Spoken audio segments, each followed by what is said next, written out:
मित्रांनो, मनुष्य जीवन जगत असताना नेहमी अनेक देवी देवतांची पूजा करतो.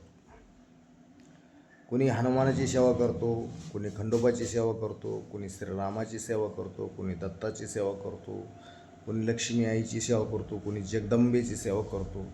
अनेक देवी देवता जे आहेत त्याची सेवा करतो.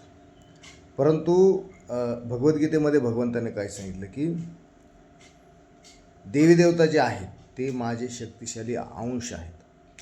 कोण आहेत? जी देवी देवता आहेत ते माझे शक्तिशाली अंश आहेत.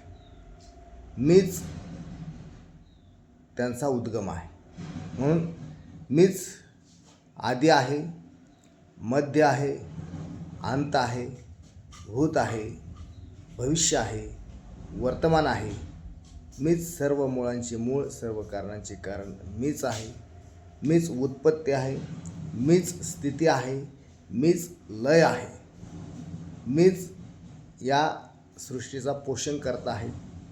मीच परमाधीश्वर आहे. मीच या सृष्टीचा संचालक आहे, अधिष्ठदाता आहे, अधिपती आहे. मीच संहार करता आहे, मीच उत्पत्ती करता आहे, मीच प्रलय करता आहे. सर्व मुळांचे मूळ, सर्व कारणांचे कारण, परमतत्व, परम आधार, या सृष्टीचा संचालक, या सृष्टीचे स्वामी, या सृष्टीचे अधिपती, अधिष्ठदाता, अधिदैवत, अधियज्ञ, अधिमूळ, अधिदैवत, यज्ञाचे अधिष्ठदाता मी आहे स्वतः. म्हणून आपण काय करतो? अनेक देवी देवतांची पूजा करतो. परंतु भगवंताने गीतेमध्ये एक सांगितलेलं आहे, एखादं झाड असतं आणि त्या झाडाच्या मुळाला जर आपण पाणी घातलं तर त्याच्या फांद्या, त्याची फुलं, त्याच्या टहाळ्या, त्याची पानं हे सर्व टवटवीत होत असतात. ते पाणी तिथपर्यंत जातं. म्हणून आपण भगवंताने सांगितलं मी आदिमध्ये अंत आहे, मी सृष्टीचा मूळ आहे. म्हणून तुम्ही माझी सेवा करा. ऑटोमॅटिक देवी देवता प्रसन्न होता. म्हणून आपण फक्त आणि फक्त श्रीकृष्ण परमात्म्याची सेवा केली पाहिजे. देवी देवता ऑटोमॅटिक खुश होतात.